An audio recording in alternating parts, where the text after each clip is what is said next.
আসসালামু আলাইকুম আপু, ওয়ালাইকুম আসসালাম। কেমন আছেন? জি, আলহামদুলিল্লাহ ভালো আছি। আপু আপনার সম্পর্কে একটু জানতে চাচ্ছি। জি, আমি রাফিদা বিনতে ওসমান আলিফের মা বলছি। আমার মেয়ে এখন নার্সারিতে উঠেছে। আমি প্রফেশনে একজন ডাক্তার। আপু আপনার সন্তান এখানে কত বছর ধরে আছে স্কুলে? ও এখানে 3 ইয়ার্স যাবত আছে। তো আমি ওকে প্লে থেকে এখানে দিয়েছি। তো এখন আলহামদুলিল্লাহ ও প্লে শেষ করে এখন নার্সারিতে উঠেছে। মাশাআল্লাহ, আপনি তো খুব ছোট থেকে ওকে এখানে আমাদের ওয়াফা স্কুলে দিয়েছেন। তো আপনার শুরুর এক্সপিরিয়েন্স এবং এখনকার এক্সপিরিয়েন্স যদি আমাদের সাথে একটু শেয়ার করতেন, যাতে আমাদের আপকামিং নিউ স্টুডেন্টস যারা আসে তাদের বাবা মায়েরা যেন ফিডব্যাক শুনে অনুপ্রাণিত হয়। আসলে আমি যখন ওকে দেই তখন ওর বয়স 3.5 বছর। তো তখন আমার কাছেও একটা ভয় ছিল যে আমার মেয়েকে আমি প্রথম আমার কাছ থেকে একটু দূরে দিব। আর ওর মধ্যে তো ভয় ছিলই যে আমি তো আমার জানাশোনা পরিবেশ থেকে একটু অন্য পরিবেশে যাচ্ছে। তো তারপরেও সে আসছে আলহামদুলিল্লাহ।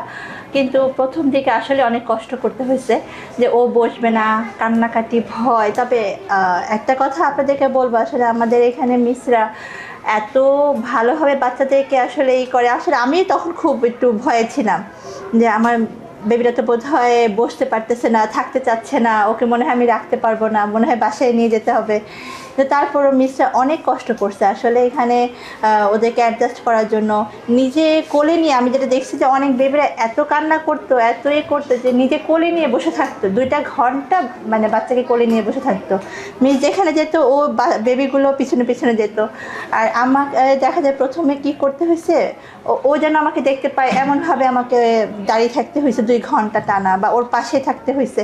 কিন্তু তারপরে মিসটা অনেক কোঅপারেটিভ ছিল, যে কারণে যে আমার বেবিটা এখন আলহামদুলিল্লাহ সব প্লে পার করে এখন নার্সারি পর্যন্ত আসছে। তা আমি বলবো যে আসলে নতুন মায়েরা অবশ্যই আমার মতোই তখন আমি যেরকমই ছিলাম ওরকমই থাকবে, খুব ভয়ে থাকবে, আবার একটা এক্সাইটমেন্টও কাজ করবে। কিন্তু আমি আপনাদেরকে এতটুকু আশ্বস্ত করতেছি যে আপনারা যদি একটু সময় দেন, ধৈর্য ধরেন, তাহলে নিশ্চয়ই একটা ভালো একটা রেজাল্ট পাবেন।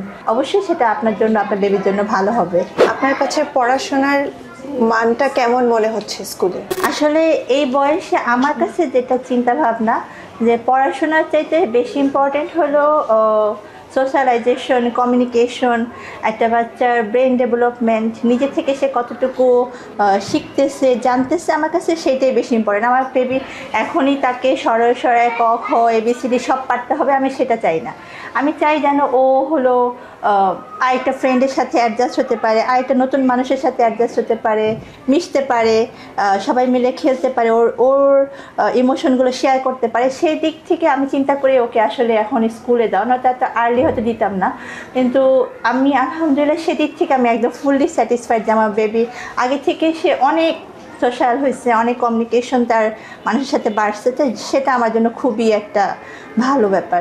মাশাআল্লাহ, আমরাও লেখাপড়া তো বাই ডিফল্ট হয়ে যায়, এটা বাচ্চারা এখন ওদের ব্রেন যেরকম, ওরা যাই নেয় তাই শিখে, যাই ওদেরকে দেওয়া হয় তাই ওরা মানে ক্যাপচার করে। তো দেখা যায় যে সেদিক দিয়ে কোনো প্রবলেম নেই আলহামদুলিল্লাহ। Thank you for your feedback. We wish you and your child the very best success in the near future, inshallah.